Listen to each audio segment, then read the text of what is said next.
2022년 4월 3일 하나님께서 저와 여러분에게 귀한 또 이렇게 주일을 허락하시고 모든 것을 이렇게 열어주심을 또 감사하며 말씀은 요한복음 12장 1절에서 8절 말씀으로 은혜를 나누도록 하겠습니다. 말씀을 먼저 봉독해 올리겠습니다. 6월절 엿새 전에 예수께서 베다니에 이르시니 이곳은 예수께서 죽은 자 가운데서 살리신 나사로가 있는 곳이라. 거기서 예수를 위하여 잔치할새 마르다는 일을 하고 나사로는 예수와 함께 앉은 자 중에 있더라. 마리아는 지극히 비싼 향유 곧 순전한 나드 한 근을 가져다가 예수의 발에 붓고 자기 머리털로 그의 발을 닦으니 향유 냄새가 집에 가득하더라. 제자 중 하나로서 예수를 잡아줄 가룟 유다가 말하되 이 향유를 어찌하여 300데나리온에 팔아 가난한 자들에게 주지 아니하였느냐 하니 이렇게 말함은 가난한 자들을 생각함이 아니요 그는 도둑이라 돈깨를 맞고 거기 넣는 것을 훔쳐 가밀어라. 예수께서 이르시되 그를 가만히 두어 나의 장례를 할 날을 위하여 그것을 간직하게 하라. 가난한 자들은 항상 너희와 함께 있거니와 나는 항상 있지 아니하리라 하시니라. 아멘. 오늘 하나님께서 그대여 주님의 길과 함께라는 제목으로 우리에게 은혜를 허락하여 주십니다. 말씀을 같이 한번 묵상하도록 하겠습니다. 보통 아기가 엄마의 품에 있기까지 아기는 엄마가 곁에 없으면 무조건 울게 됩니다. 그렇지만 엄마 품에서 좀 떨어지고 젖을 떼고 아장아장 걷기 시작하면 무조건 혼자 가고 싶은 마음으로 손을 잡고 놓으려고 하기 시작합니다. 그러다 보면 쉽게 넘어지기도 하고 다치기도 하지만 계속해서 혼자 가려고 그렇게 노력하며 뚜벅뚜벅 걸어가게 되는 것입니다.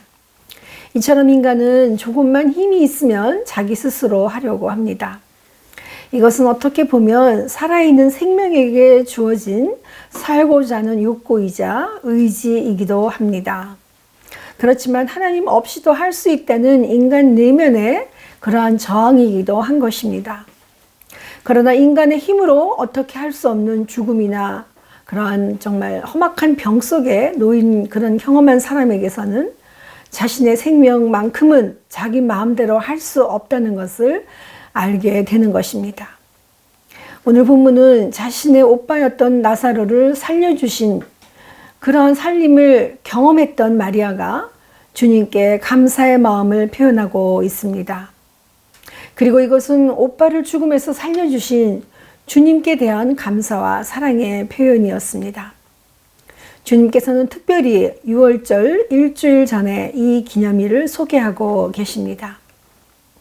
오늘날과 같이 앞뒤를 가리지 않고 자신의 정말 길만을 달려야 하는 이런 사회 속에서는 우리의 삶은 상승을 지향하는 태도를 갖게 하게 됩니다.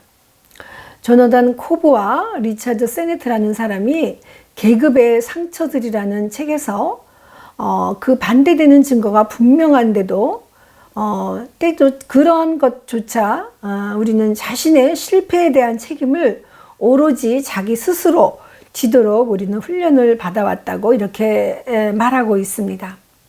이걸 좀 쉽게 예를 들자면 만약에 우리가 교육을 받지 못했다든가 가난하다든가 실직 상태였다든가 혹은 불행한 결혼 생활이라든가 자녀들의 암막한 문제들을 통해서 모든 것의 주요 원인이 우리가 열심히 노력하지 않았기 때문이고 게으르기 때문이라는 것입니다. 이러한 상황 속에 우리는 그것에 따른 죄책감이나 수치심으로 괴로워하는 사람들을 많이 보게 됩니다. 이와 같은 문제의식 안에서 우리는 오롯이 내가 내 마음대로 삶을 책임지려는 태도에 한계와 어려움을 가질 수밖에 없게 됩니다. 이것을 어떻게 보면 내 마음대로 갈 수 있었던 나의 길은 정상에 도달하는 것 자체가 목적이 되어버리기 때문에 거부할 수 없는 그러한 상향성으로 쉼없이 달리고 올라가기를 원합니다. 그러다 보면 잘못된 그런 이런 이 땅에 그런 어떤 그런 욕망에 사로잡힐 수가 있다는 것입니다.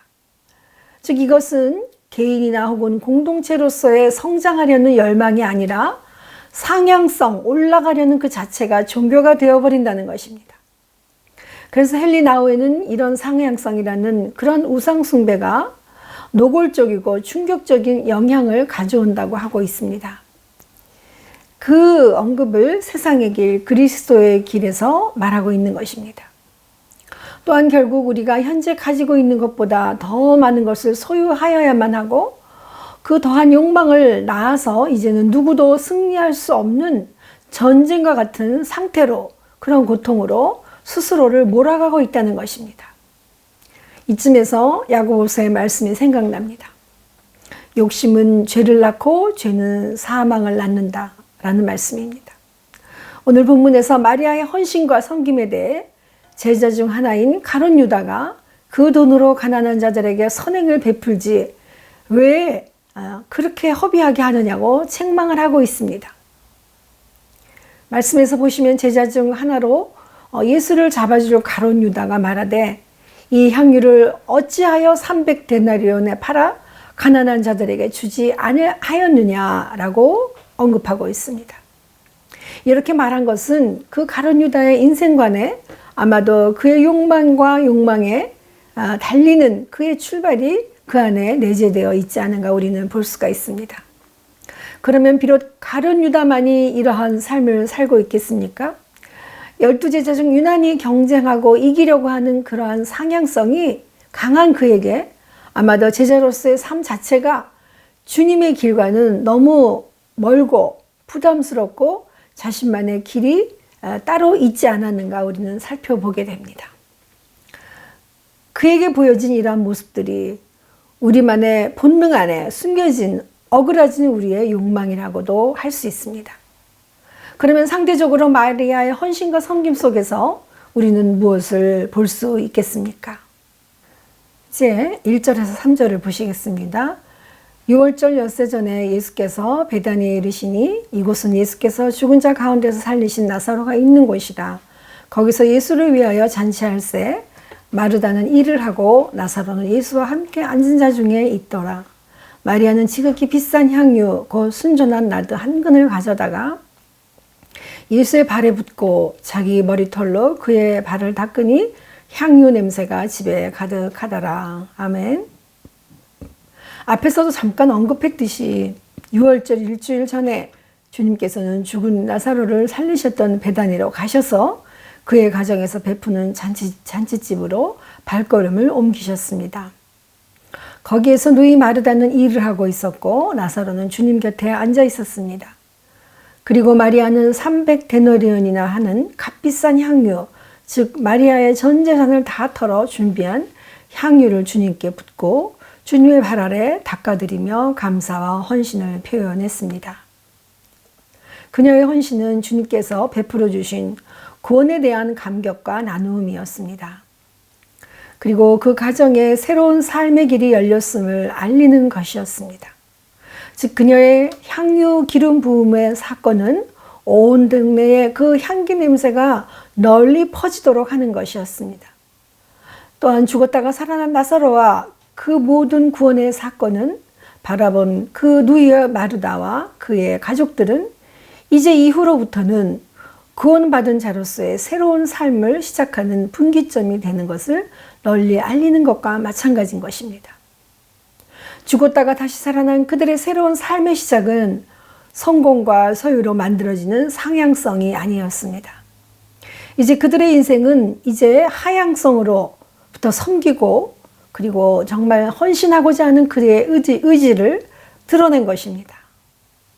성경적인 구원론은 이 세상의 길인 상향성의 철학과는 아주 대조적입니다. 성경이 우리에게 보여주는 위대한 역설은 완전한 참 자유란 하향성을 통해서만 발견될 수 있다는 점입니다. 하나님의 말씀이신 그리스도께서 우리에게 내려오셨고 종의 신분으로 우리 가운데 사셨습니다. 그리고 하나님의 같은 말 그대로 낮아지는 길입니다. 이것은 인류 역사에 있어서 언제나 어디서나 새로운 길이었습니다. 그리고 인간을 구원코자 하시는 그 길인 것입니다. 기독교는 믿음의 그 중심에 하나님께서 전적으로 자신을 낮추며 복종하심으로써 자신의 신성을 나타내시기로 작정하신 주님의 인생길이 있습니다. 즉 이 길은 이사야 43장 19절에 보라 내가 새 일을 행하리니 이제 나타날 것이라. 너희가 그것을 알지 못하겠느냐? 반드시 내가 광야의 길에서 사막의 강을 내리니. 아멘. 맞습니다. 이 길은 내 마음대로 걸어온 그 길이 아니라 주님이 걸어가신 생명길입니다. 그래서 사도 바울도 이 길을 걷기 위해 모든 것을 배설물로 여김으로 그리스도를 얻게 되었다고 고백하고 있습니다. 또한 이 모든 것을 해로 여김은 내 주 그리스도 예수를 아는 짓이 가장 고상하기 때문이라고 내가 그를 위하여 모든 것을 잃어버리고 배설물로 여김은 그리스도를 얻고 그 안에서 발견되려 함이니 내가 가진 의는 율법에서 난 것이 아니요 오직 그리스도를 믿음으로 말미암은 것이니 곧 믿음으로 하나님께로부터 난 의라. 빌립보서 3장 8절에서 9절 말씀입니다. 맞습니다. 주님과 함께한 이 새로운 인생길은 그 길의 대가와 거기에서 나오는 모든 것들은 그런 계산을 요구하는 그런 상향성이 아닙니다. 종의 신분으로 전적으로 자신을 낮추는 하향성에서 거기서부터 주님의 길은 시작됩니다. 그런데 이 새 길을 여러분의 생각에는 선택하는 게 맞다고 생각하십니까? 참 선택하기 쉽지 않은 생각임을 우리는 압니다. 그렇지만 요즘 코로나 이후에 우리의 삶에 대한 이득과 계산이 정말 많이 달라진 이러한 양상들을 통해 우리는 느낄 수가 있습니다. 우리는 전쟁의 위기, 기후, 전염병으로 인해 치닫는 경제 불안이 누구에게나 피부로 절감할 수밖에 없는 숫자적인 계산을 하지 않을 수 없는 상황 속에 살고 있음을 알고 있습니다. 그런데 우리 인생에서 경쟁과 계산을 무조건 주님께서 하지 말라라고 하시는 것은 아니라는 것입니다. 오늘 본문에 분명히 유다의 속셈을 지적하고 주님은 말씀하십니다. 6절에 보시면 이렇게 말하면 가난한 자들을 그가 생각함이 아니요 그는 도둑이라 돈깨를 맞고 거기에 넣는 것을 훔쳐가미러라. 그의 근본적인 관심은 가난한 자에게 나아가서 주님께도 있지 않고 오직 돈에만 관심이 있는 것입니다. 오늘 본문을 기록한 요한에 의하면 그는 도적이며 사단에게 사로잡혀 있다고 말하고 있습니다. 지금도 마찬가지입니다. 돈이면 무엇이든지 다 할 수 있다는 이 만몬의 상황 속에 우리는 살아가고 있지만 모든 우선권이 돈에만 있지 않음을 우리는 반드시 알고 있음을 깨달아야 할 것입니다. 맞습니다. 주님께 헌신과 섬김으로 새로운 삶을 시작하는 마리아의 형제들은 낮아지는 길을 가시는 주님을 따라 그분과 함께 새로운 삶으로 들어가고 있습니다. 그리고 이들은 상승지향의 그러한 사회를 지탱하고 있는 기본적인 전제를 다 뒤집어 엎고 하향을 향해 나가기 때문에 충돌을 야기하고 그 동시에 그 공동체를 흔드는 도전이 되는 것입니다. 그렇지만 주님께서는 그러한 가룟 유다의 행위를 다 아시지만 이에 대한 교훈을 우리에게 남겨주고 계십니다. 7절에서 8절을 보시면 예수께서 이르시되 그를 가만히 두어 나의 장래할 날을 위하여 그것을 간직하게 하라. 가난한 자들은 항상 너희와 함께 있거니와 나는 항상 있지 아니하리라 하시니라. 주님께서는 독자들로 하여금 임박한 주님의 십자가를 한층 더 가깝게 느껴지도록 만드십니다. 사실 이제 주님께서 죽음을 맞이하실 그 이날에 불과 이제 엿새밖에 남지 않았으니 주님께서 마리아의 기름 부음의 행위를 자신의 장례 준비를 위한 예비 행위로 의미를 부여하신 것입니다. 헌신적인 이 마리아에 대한 주님의 칭찬은 주님의 장례를 위한 헌신으로 그 의미를 깊게 두셨습니다. 또한 가룟 유다가 그렇게 명분을 두는 가난한 자들을 위한 구제에 대해서도 절대 무관심하지 않으셨음을 분명히 말씀하고 계십니다. 그렇지만 그 가난한 자들은 이 세상이 존속하는 한 언제든지 존재할 것이라는 것입니다. 그러므로 그들을 위한 구제는 항상 할 수 있지만 또 지속적으로 계속해서 해야 된다는 의미도 내포하고 있습니다. 그런데 실상 가룟 유다는 저들에 대한 구제 때문이 아니라 마리아가 주님을 위하여 쓴 그 300데나리온이나 하는 그 향유에 대한 헌금을 자기가 작복하지 못한 것에 대한 욕심을 드러내고 있다는 것을 알고 계십니다.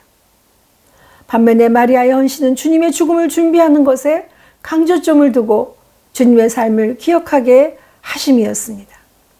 왜냐하면 결국 주님을 그 은전 30냥에 팔아넘긴 가룟 유다의 행위에서 시작한 주님의 고난의 행렬을 이제 준비하셔야 하기 때문이었습니다. 주님의 이 삶은 빌립보서 말씀의 2장 6절에서 8절처럼 그는 근본 하나님의 본체시나 하나님과 동등됨을 취할 것으로 여기지 아니하시고 오히려 자기를 비워 종의 형체를 가지사 사람들과 같이 되셨고 사람의 모양으로 나타나사 자기를 낮추시고 죽기까지 복종하셨으니 곧 십자가에 죽으십니다. 이 길은 자신을 향한 이기심이 전혀 없는 타인을 향한 이타심으로 나아가는 셀플리스 웨이였습니다. 이제 주님께서 마지막 길을 가시기 전에 이 길을 기념하는 마리아의 헌신과 그의 칭찬에 만족하시는 주님의 기쁨의 길이 이제 열리고 있는 것입니다. 마지막으로 이제 주님의 길은 인간적으로 생명이 끝난 것으로 보입니다. 왜냐하면 들어가실 그 길은 주님께서 곧 돌아가실 것이라는 것입니다. 그런데 여기서 끝이 아닙니다. 주님은 자신의 삶의 길을 표대를 향하여 그리스도 안에서 부르신 부름의 상을 위하여 끊임없이 달려가시는 그 길입니다.